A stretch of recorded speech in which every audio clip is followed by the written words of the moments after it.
All right, now we're going 360 on this topic, providing you perspectives from the many sides to this story. A rail worker and a business professor explain why unions are considering a strike. We talk with a Kansas senator and explore the impact to the metro through the eyes of a small business owner. Plus, an economist lays out how this could impact the overall economy. But first, let's start with how we got here. Unions representing railroad workers are at odds with rail companies, not because of pay, but because of personal time. 3 unions have yet to reach a deal. The smallest of those 3 rejected a deal today. The deadline to avert a strike is midnight Friday. A sick time policy along with scheduling are the center of these negotiations. Unions are calling for unpaid time off for workers to go to doctor's appointments, claiming workers get disciplinary points if they take time off. What the industry seems to report is that the unions are very concerned about how workers are called in, on what basis they can be called to work. Rail companies say employees already have paid vacation time and personal leave days. One union member says a strike is a last resort. The railroads are claiming that if we go on strike, it's going to cost the country $2 billion a day.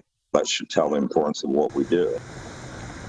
And the timing of this is oh so important. The U.S. economy is still trying to straighten out from supply chain issues induced by this pandemic.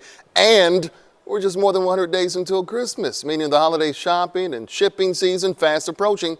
KSHP 41 News anchor Bryant Madrick continues our in-depth coverage with the viewpoints of a small business owner and an economist.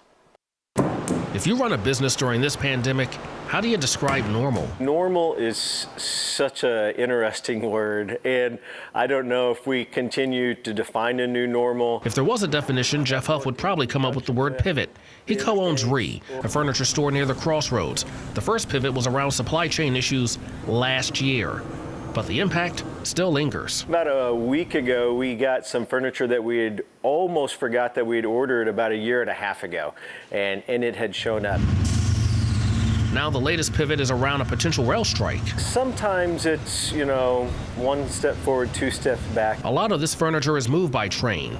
The rest, they make with used floorboards from tractor trailers. We clean it up, sand it down, plug it, and then we put it into furniture, mantles, beams, doors, all of those kind of things. Creations slowed down by a strike. Tractor trailers are staying on the road longer now, so our supply of the lumber that we would use for furniture isn't as abundant as it used to be in the past. Whether it's furniture or another product, an economist we spoke to says moving those products by truck could cost 3 times as much.